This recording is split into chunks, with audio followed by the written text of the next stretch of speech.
WFD-TV presents Gentle Giant with Pam Minnick and Katie Kaufman.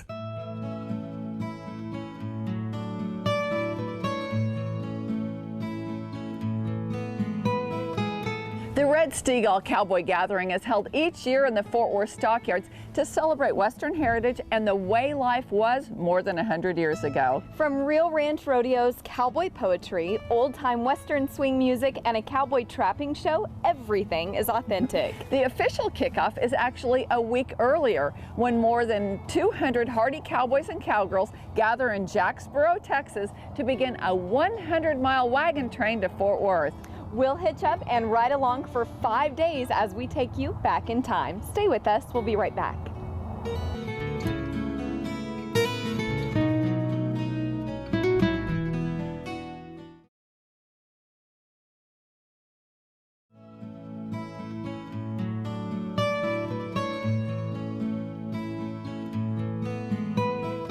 Welcome back to Gentle Giants. More than 40 authentic wooden wheel wagons, hundreds of horses and mules, and a big group of outriders make up the wagon train headed to the Red Steagall Cowboy Gathering in Fort Worth. It all begins outside the tiny North Texas town of Jacksboro.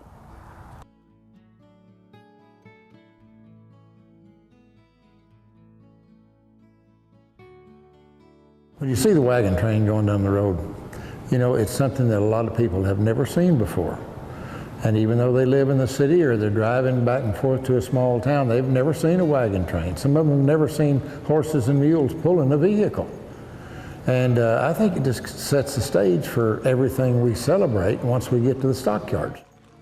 At the Red Steagall Cowboy Gathering, we like to think that we're preserving the history, the heritage, traditions, and the values of the Western lifestyle that we all hold so dear.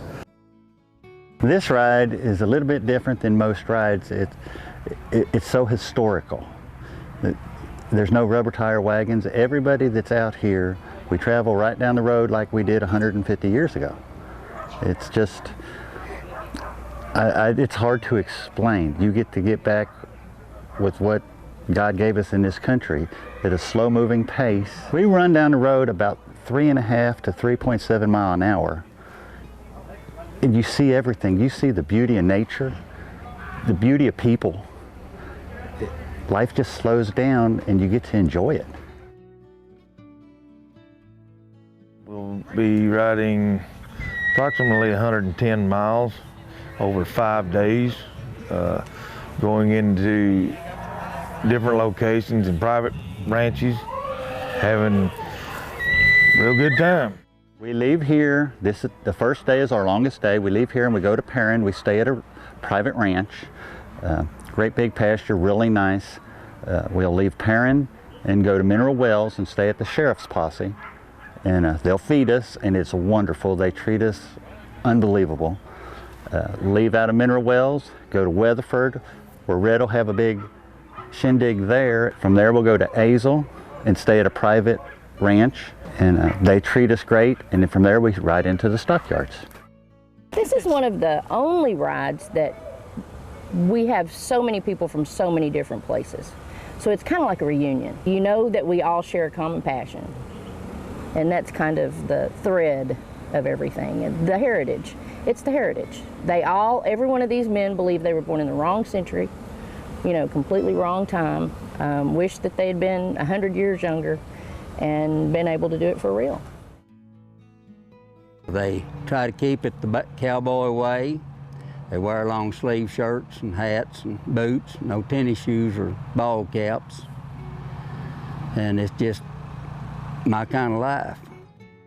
Decided that I need to get my wagon and take a week off from the real world and go out here and, well, I call it counting the fence posts, just taking time out to, you know, slow down life and enjoy something that's gone away years and years ago, and just being able to talk about it and talk about having the good times we have and lots of fun, and just bringing back a little bit of history. You know, it's so great to see people want to keep this alive.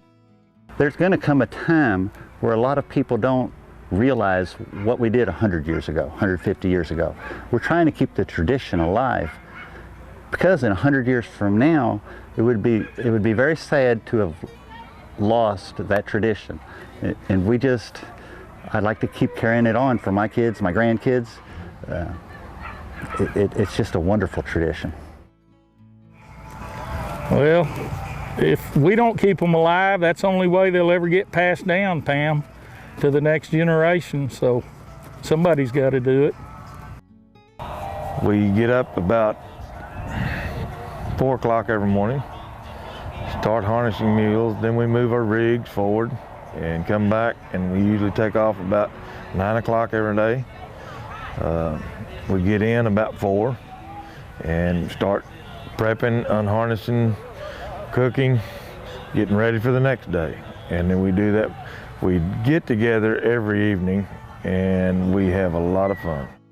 We'll be getting up probably 4:30, 5 o'clock. We'll have to get our animals fed, watered. Then we got to come back and get all of our gear ready, because when we pull out of here, we've got to take everything we need for that day. Now, they do have water wagon, potty wagons that go along with us on this particular ride.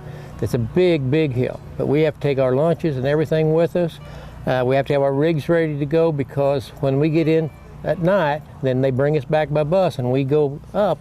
The time you get unloaded and everything set up for the next day, 9 o'clock is bedtime and you're ready to go to bed so you can start over again.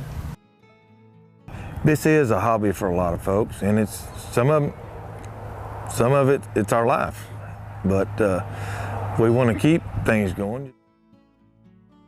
We're gonna leave here and go down to Perrin, which we go down the side of the highway a good ways, and we'll get off on a dirt road. And it is a walk. I mean, it's faster than we can walk by as humans, but you walk your team and go about 20 miles a day, maybe up to 23 miles a day. Stop. Got to rest them, feed them, and of course we got to feed ourselves, and we have a little campfire and do a little cooking, and then you get up and you start all over the next morning. Get up by daylight and get hitched up, get ready for the day, and you're moving everything every day, and it's work. There's a lot of work that goes into it, but it's a lot of relaxation at the same time. So have to take your mind off everything else, because you don't have time to do anything else but drive the team. We end up at Palapena Sheriff's Posse Arena in Mineral Wells. We overnight there. They actually host a very nice supper for us. I drive a 4-up team of mules. I've been driving, my grandfather got me into driving about 35 years ago, and I drove 2-up teams for a long time, and it's like anything, you get used to things and you want a little more excitement, so you start adding more. And that's where I'm at. I love multiple hits teams and working them and watching them work. And it takes a lot of time, and it's the more time you put into the animal, the better animal you're gonna have. And that's all disciplines. This is Patsy. She is a 9-year-old, and I've had her for 5 of those 9 years, and she's done me a very good job. And this is her teammate, Loretta. So we got the females covered in the Grand Ole Opry. Mules are bred between a horse and a donkey, or a jack, and they get their stamina from the jacks because they're, in a way, kind of like a goat. They can live on anything, but when you cross them with a horse, you get your size and agility. And they actually outlive a purebred equine because of the donkey in them. And I've had mules that lived up to 45 years. And once you get a bond with them, it takes a lot to break it. Driving wagons and working mules is my way of carrying on my grandfather's legacy.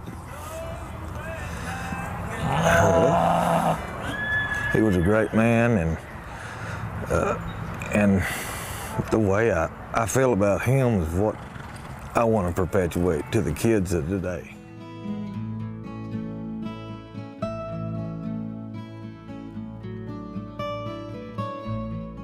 The pace definitely makes you slow down and enjoy the scenery. Stay with us, more when we come back.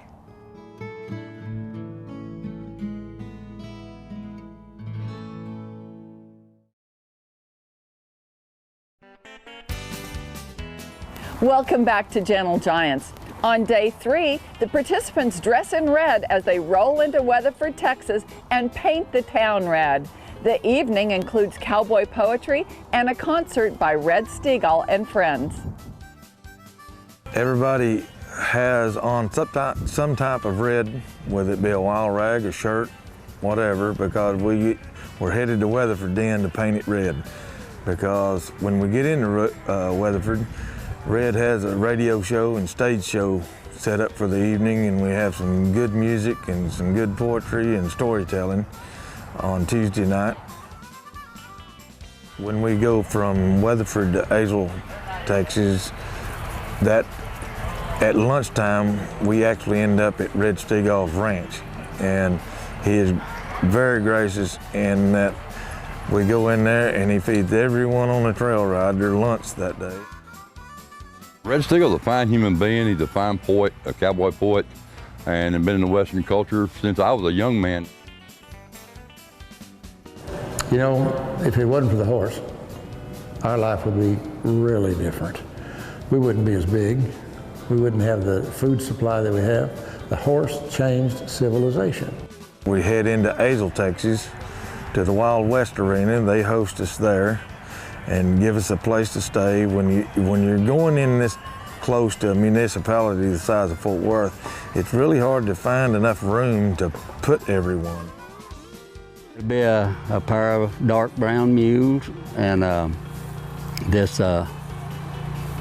wagon here I bought 1960. It's not an old wagon, and pulled it since then, and a few miles. Well, you're traveling at 3.5 so miles an hour, and you get to see a lot of country and a lot of different people, and meet a lot of people in camps and stuff. And it's just a pleasure for me.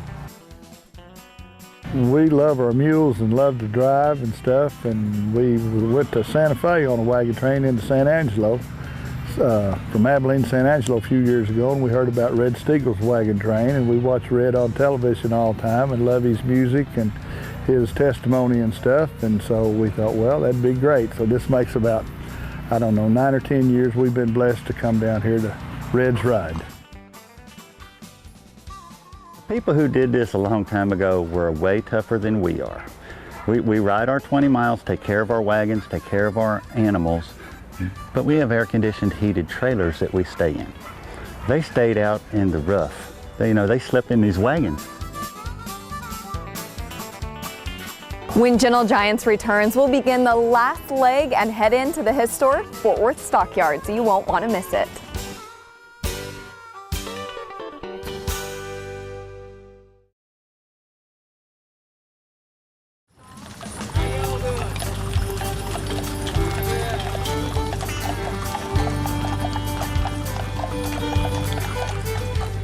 Welcome back to Gentle Giants. The last leg of the Red Steagall wagon train is the most challenging as they weave through heavy traffic in the city.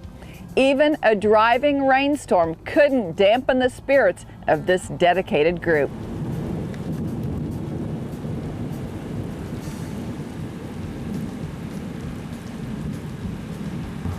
We just enjoy it so much. It's just a pleasure to be out here in the Western life, and it's just a joy. Every year we look forward to it. You know, our kids and grandkids don't really realize what is the world's coming to right here, and if we can keep this heritage, Western heritage, going like it is right now, and with this wagon train, is hopefully our kids and grandkids can come on it. That's what Jim and I hope to do, and bring them in the next few years, and it's teach them all about the Western heritage and just the way the world used to be back 100 years ago, and it's just a pleasure. I spent the first 2 days of the ride with a 9-year-old boy up there and taught him how to drive the team, and he loved it. We come in here and we pull these chuck wagons. This is part of our heritage, and we need to keep it going because it can't be forgotten. These people who did this 100, 150 years ago, They were amazing people, amazing. And to keep this part of history alive is very important to me.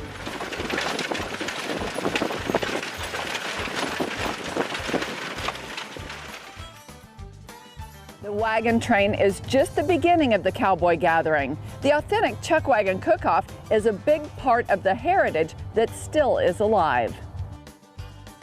At least 20 of us have teams to pull in the competition chuck wagons for the parade of wagons on Friday.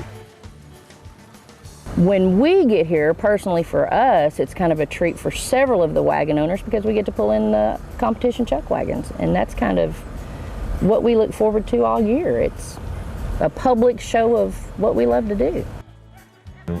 Look forward to getting into Fort Worth for the cook-off and fiddle playing and the poetry. When chuck wagons come into the stockyards, they have to be exactly as they were when they were headed north to the railheads in Kansas. And Fort Worth was the last supply point for the Chisholm Trail. Everything that you used has to be in the wagon. So you can't back up a trailer and unload your ice chest and all of that kind of thing. Everything you take to cook with, everything, all your bedrolls for all the drovers, everything has to be in the wagon. We had a little bit of rain. It was like nobody cared. You put your slickers on and you just keep going. It's the love of what they do. They're gonna do it till the end. They put their little hat covers on and as many slickers as they can and tarps, and they endure it. Our ancestors did it a lot worse than we did. And if they can do it and start our country, we can do it. When we start off at our beginning point and we've got the wagons all set up and everybody's sitting up checking out each other's wagons to see what they've done that year, and we roll out the first day, we have it in our heads, we're finishing no matter what.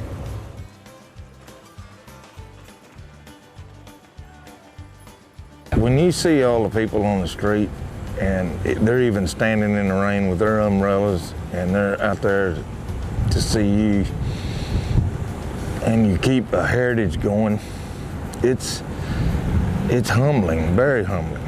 You would not believe the people. The people are everywhere. It is the most wonderful feeling when you ride into the bricks in the stockyards. It sends chills down your spines. It's the same thing they did 100 years ago. Driving cattle right down through there, right into where the pens were, is where we go. Follow the cattle drive in there, and it's amazing. Of course, the stockyards are just great because it does take you back 100 years ago, and you still see pictures today where a lot of it's still the same. And you know, being able to share that experience with our kids, our grandkids, and just the general public it's pretty awesome.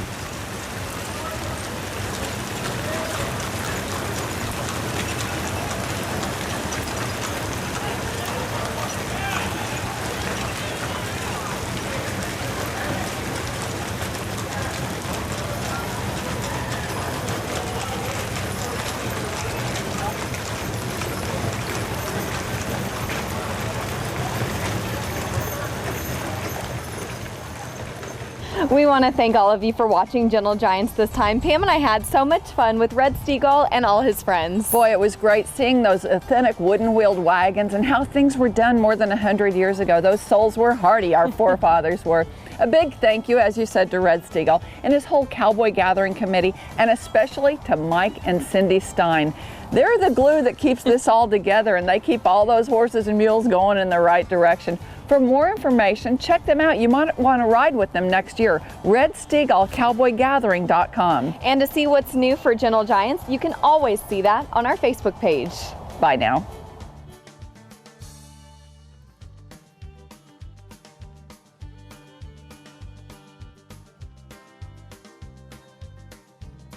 Gentle Giants is brought to you in part by Total Feeds, and with me is Dr. Harry Anderson, the founder.